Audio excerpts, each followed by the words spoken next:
J'arrive pas à sortir de l'enfance en fait. C'est le gros problème, c'est que j'ai vraiment du mal. Enfin, je sais pas à quel moment on dit bah ça y est, on est un adulte. S'il doit y avoir un moment clé quoi. Bonjour Michael Pilizio, ou devrais-je dire Ossayol, puisque c'est votre nom de scène. Merci d'avoir accepté notre invitation sur le plateau Hashtag Studio 3 pour nous parler justement de ce projet que vous avez formé il y a 6 ans et sur lequel vous ont rejoint Fred à la batterie et François au violoncelle. Alors Michael, pour bien vous cerner, vous connaître, vous veniez du rock et là vous nous livrez des chansons folk.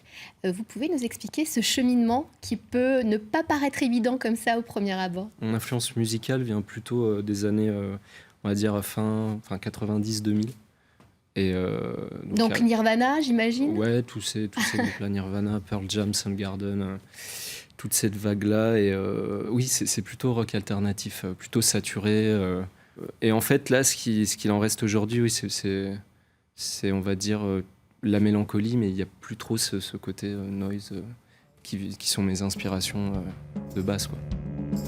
Now I hear my conscience beyond the pines,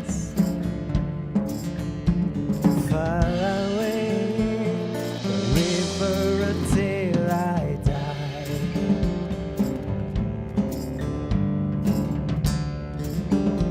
die. Des chansons intimistes et mélancoliques, effectivement, qu'on retrouve donc sur cet album que vous venez de sortir, 1990.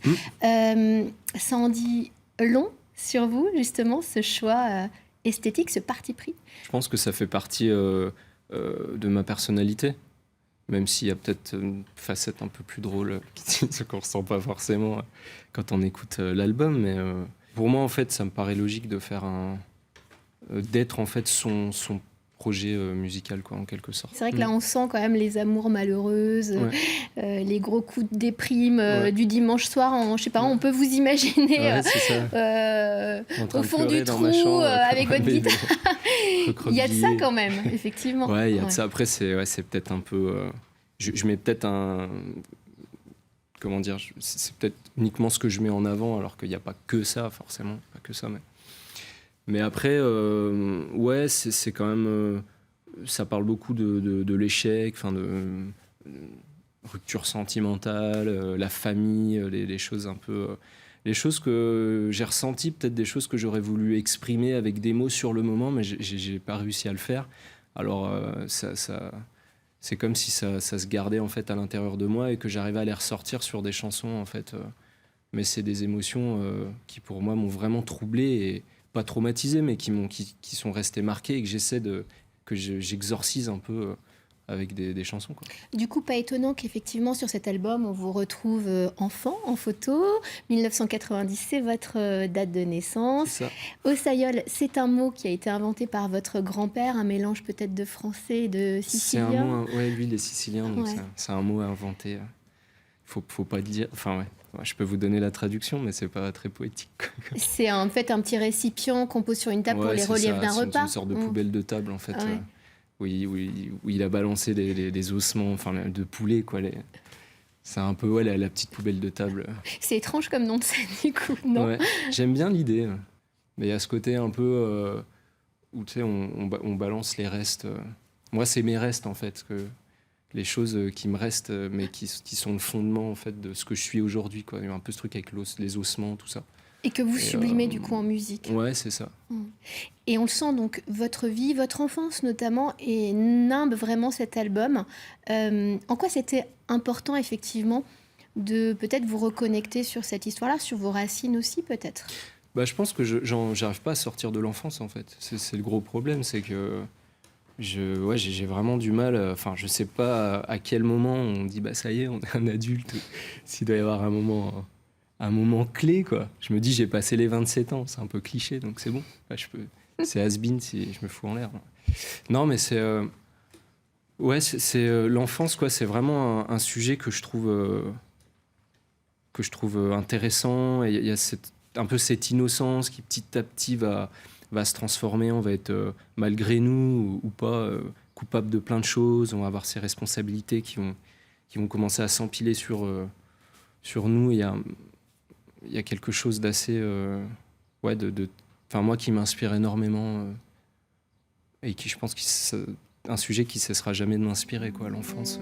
Please give me my pills, then call a doctor. I'm just a bipolar, just a bipolar.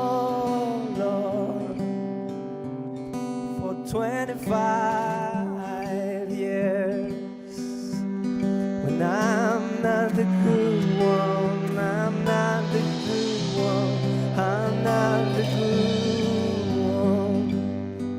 Osaïol, c'est pas votre premier projet, Michael. Non. Ça fait longtemps que vous vivez musique, respirez musique. Mais alors pourquoi les précédents projets n'ont pas abouti? Pourquoi ça aboutit aujourd'hui sur Osaïol? Comment vous voyez ce parcours en fait? Ouais, ça se passe bien avec Osaïol parce que aussi, peut-être que ça s'est mal passé avec d'autres projets. Avec François et Fred, on a vraiment un feeling humain et musical, quoi. Et on se comprend tout de suite, quoi. Il y a tout de suite quelque chose qui s'installe. Et ça, c'est difficile à trouver. Là, c'est vraiment en groupe comme ça, c'est la première fois que je le retrouve, quoi. Moi, j'ai vraiment passé énormément de temps pour développer cette identité et j'ai vraiment fait plein d'erreurs et c'est que maintenant que je pense que j'ai réussi à développer quelque chose musicalement, de construit avec une vraie identité. Mais ça, c'est très difficile et je pense que certaines personnes la trouvent jamais, d'autres la trouvent très rapidement. Enfin, c'est délicat, quoi. Et maintenant que cet univers, cette identité sont là, comment vous voyez Osaïol dans 5 ou 10 ans? Est-ce que vous arrivez à vous projeter? Avant, j'étais vraiment accroché à une forme de je sais pas, de vouloir un succès ou je sais pas quoi. Et au jour d'aujourd'hui, je le vois différemment, vraiment. J'ai envie de tourner un maximum, de partager un maximum, et surtout quand je vois les échanges qu'il peut y avoir sur scène, et voilà, quoi, quand ça se passe bien. Mais Réussir, ce serait quoi alors du coup? moi, je vois après, c'est comme un peu comme dans tous les domaines, mais il y a une énorme part de business et il y a quelque chose de, comment dire, qui peut vite nous éloigner de l'essentiel, quoi. Et je trouve ça décevant et du coup un peu malhonnête, quoi, dans ce que tu donnes, dans l'échange que tu donnes avec les gens aussi. Et malheureusement, je vois ça souvent. Je vois ça très souvent. Ça me chiffonne un peu, quoi. Mais j'espère, moi, tout ce que j'espère, c'est ne pas faire la même chose et arriver à toujours balancer des émotions qui soient plutôt honnêtes, quoi. Juste. Juste, voilà. Merci beaucoup, Osaïol. Merci, Michael.